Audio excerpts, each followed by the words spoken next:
Hello everyone, বেশ অনেক দিন পরে তোমাদের সাথে একটি ব্লগ শেয়ার করছি। সরস্বতী পুজোর ব্লগ লাস্ট শেয়ার করেছিলাম, তারপরে সেরকম কোনো ব্লগ শেয়ার করিনি। তো অ্যাকচুয়ালি মেহসানাতে আসার পরে আমাদের প্রত্যেকেরই একটু শরীর খারাপ হয়ে যায়।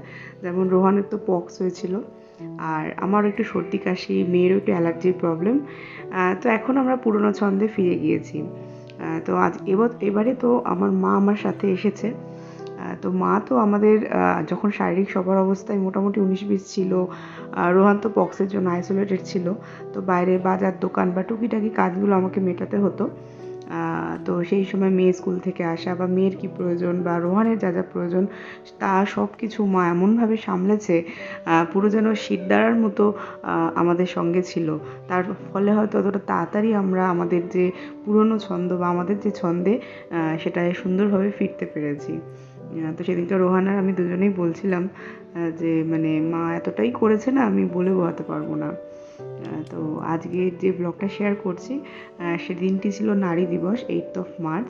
তো আমার মেয়ের স্কুলে ফাদার্স ডে সেলিব্রেশন ছিল, মানে প্রি ফাদার্স ডে সেলিব্রেশন। তার জন্য সকালবেলা ঘুম থেকে উঠে ওদেরকে রেডি করে দিয়েছি, আমিও রেডি হয়ে গিয়েছি। তো আমরা প্রত্যেকে ড্রাই ফ্রুটস একটু খাই, তো সেটা খেয়ে মা আমার মেয়েকে টিফিন খাওয়াবে, আর আমি সেই ফাঁকে গোপালকে তুলবো।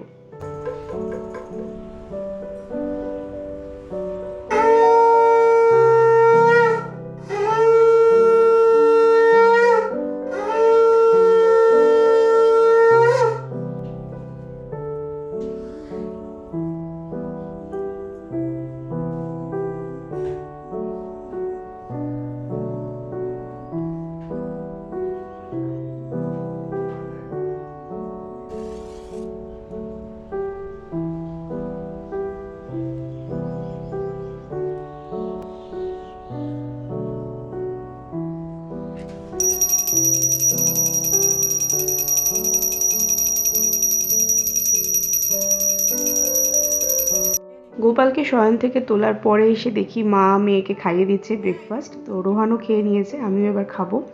তো 4-5 দিন ধরে আমার মেয়ে আর রোহান দুজনে প্র্যাকটিস করেছে ডান্সের, কারণ ওদের আজকে এই ফাদার্স ডেতে ফাদার ডটার একটা ডুয়েট ডান্স পারফরমেন্স রয়েছে। তো আমি 4টে গান মার্চ করে দিই, আর ইউটিউব দেখে একটু সিম্পল কিছু ডান্সের স্টেপ ওদেরকে দেখায় এবং ওরা সেটা তুলে নেয়। তো এখন সেটা ফাইনাল একটু রিহার্সাল করে যাচ্ছে, কারণ এরপর স্কুলে গিয়ে ডান্স হবে। তো এখানে 8:30 মতো বাজে। তো আমার মেয়ে তো এখানে জামা পরে রেডি, ওরা এখন বেরিয়ে গেল। রোহানও, আর আমার মেয়ের ড্রেস কোড দেখতেই পেলে হোয়াইট, আর রোহানের ছিল ব্লু। তো ওরা 8:30 মধ্যে স্কুলে পৌঁছে যাবে। তো এখানে আমি তো সকালবেলা উঠেই রেডি হয়ে গিয়েছিলাম, আর এখন ব্রেকফাস্টও করে নিয়েছি, তো আমি বেরিয়ে যাব। তো আমি যাচ্ছি রোটারি ক্লাব অফ মেহসানায় উইমেন্স ডে স্পেশাল একটি art competition, not type of competition, বা বসে আঁকো, সিম্পল যেরকম আঁকো, এটা মেন্টাল ওয়েলবিং হবে। তো এরকম একটা প্রোগ্রামের আয়োজন করেছে। তো এটার খবর আমাকে ড্রয়িংয়ের স্যার দেয়। তো প্রথমে ভেবেছিলাম আমি যাব না, কারণ আমি আঁকা কোনো দিন শিখিনি। কিন্তু উনি আমার টুকটাক কয়েকটা আঁকা দেখে বলেছিল যে আপনি যেতে পারেন, আপনার আঁকা যখন ভালো লাগে এরকম জিনিসে অংশগ্রহণ করাটা উচিত। তো মাও বললো, তা বললাম ঠিক আছে, সবাই যখন বলছে একটু যাই, কারণ ভালো লাগাটা আমার ভেতরে রয়েছে। আঁকা শিখিনি তো কী হয়েছে, আঁকতে আমার খুব ভালো লাগে। এখানে মেহেরই সব কিছু ড্রয়িং টুলস যা আছে সব কিছু আমি ব্যাগের মধ্যে নিয়ে ওই 9:15টার দিকে আমি বেরিয়ে পড়েছি। আমার যেতে লাগবে ওই 10-15 মিনিটের মতো এখানে সিটির মধ্যে। তো সেই যেতে যেতে ভাবছিলাম যে আমাদের চারিপাশে ভালো থাকার কিন্তু অনেক জিনিস রয়েছে, কিন্তু সেটা না নিজেদেরকে খুঁজে নিতে হবে, তাহলে কিন্তু ঠিক ভালো থাকা যায়, তাই না বলুন? নাহলে এরকম একটা খবর পেতামই বা কী করে? আর সকালবেলা ফ্রেশ হয়ে গিয়ে ওখানে আঁকতে আমার ভীষণ ভালো লাগছিল। তো আমি পৌঁছেও গিয়েছি।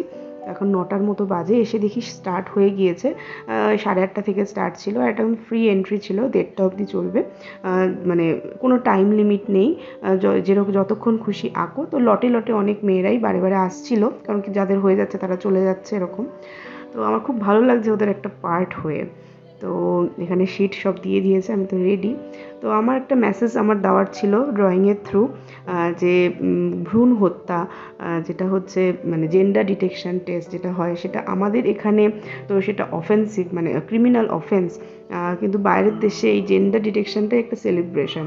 তো আমরা কোন দেশে রয়েছি যে আমাদের এরকম মানে ভ্রূণ হত্যা এসবের শিকার হতে হয়? তো এই মেসেজটাই আমি দিতে চেয়েছিলাম উইমেন্স ডেতে। তো এই ছিল আমার ফাইনাল আর্ট। তোমরা জানিও কেমন হয়েছে। তো এটা হওয়ার পরে তারপর তো রোহান আসে আমাকে নিয়ে চলে যায়। তো খুব ভালো লেগেছে উইমেন্স ডে এইরকমভাবে, যেখানে আমি ফিল করি যেটা আমার ভালো লাগা, সেটা থ্রু আমি সেলিব্রেট করতে পেরেছি। এটা আমার বেশি ভালো লাগার একটা জিনিস। তো ব্লগটা এখানে শেষ করছি। যদি ভালো লাগে লাইক করো, কমেন্ট করে জানিও। Thank you for watching. Tata.